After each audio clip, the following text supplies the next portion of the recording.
Okay, our first problem is going to be the integral of x plus 5 squared dx.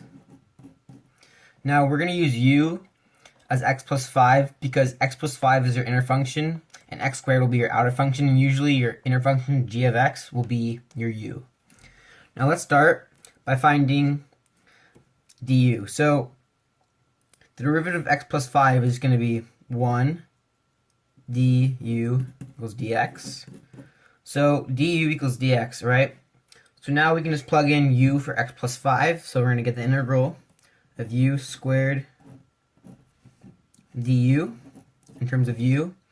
And now, basic integral, we can just add 1 divided by that new number. So we'll get u cubed over 3. And now we have to plug in x plus 5 because u is our x plus 5. So we'll get x plus 5 cubed over 3. Now don't forget this part, plus c, because we don't have any bounds for our integral. Okay guys, so for our second example, we have the integral of x plus 1 times the square root of 3 minus x dx. So we're going to use u as 3 minus x because if we use x plus 1, we'll just have our derivative as 1 dx, and we'll have an x there, and we can't substitute anything back in for that, and we'll just be floating around and we won't be able to solve the integral. So we have to use 3 minus x. Now if we use du is going to be negative 1 dx. Now, there's only dx, there's no negative dx, so you have to put the negative sign outside of the integral to even things out. Now we have x plus 1. So wait, where's x?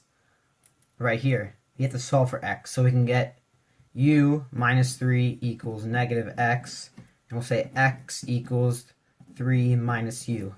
So if we say 3 minus u plus 1, and we say u is 3 minus x, we'll say u to the 1/2.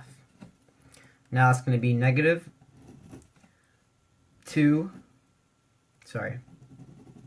4 minus u times u to the 1/2. So simplifying things, we're going to get 8/3 u to the 3 over 2 minus 2/5 u to the 5 over 2, and the negative outside. Now, we're going to have to substitute u and 3 minus x back in for u, so we're going to get 8/3 2 minus x to 3 over 2 minus 2 over 5, 3 minus x to the 5 over 2, and we're going to have the negative out front, so that is going to be answer plus c, don't forget, as I did on many tests. So a lot of kids will just do u equals x squared plus 1, and they'll say, oh, du equals 2x dx. Oh, and then they'll solve for x, and they'll do x equals the square root of u minus 1, and they'll just put x up, and they'll put x here. And you can't do that. No. What we have to do is called the trig identity. So this is going to be arctan of, so it's going to be it's du u squared plus a squared. So this be arctan of x plus c. Don't make this mistake. Okay, this is a cool problem because kids are going to see, oh, I know the integral of secant tangent. That's just going to be secant of x. No, that is not right because we have secant squared times tangent squared.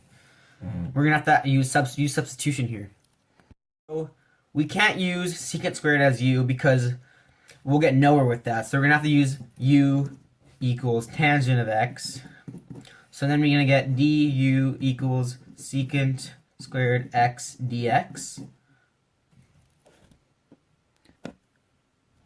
And then we have du, so we can just write u squared du.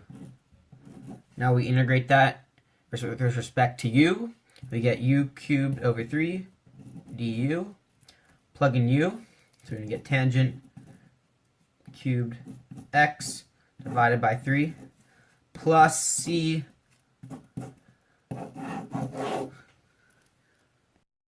Okay, so for our next example, we have a definite integral from 0 to pi over 2 of cosine of x times sine of x dx. So let's say u is sine of x. Derivative of sine is cosine, so say du equals cosine x dx. Oh, we have that. Cool.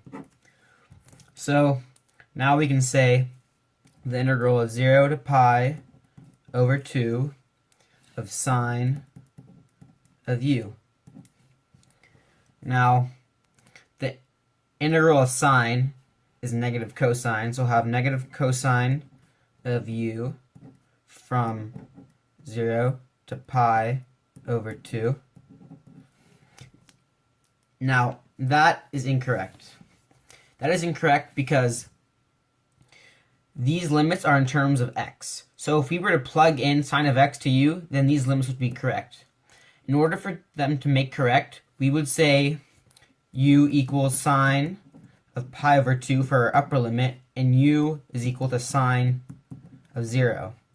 Now, sine of pi over 2 is 1, so our upper limit would become 1, and sine of 0 is just 0, so our bottom limit will stay the same. So that gives us negative cosine of u, 1 to 0. Now to carry this out, we are going to have negative cosine of 1 minus negative cosine of 0. Cosine of 1, plug that in your calculator, so we get negative cosine of 1 plus cosine of 0 is just 1. And now you can plug this into your calculator to get an exact answer, or you can just leave it like that.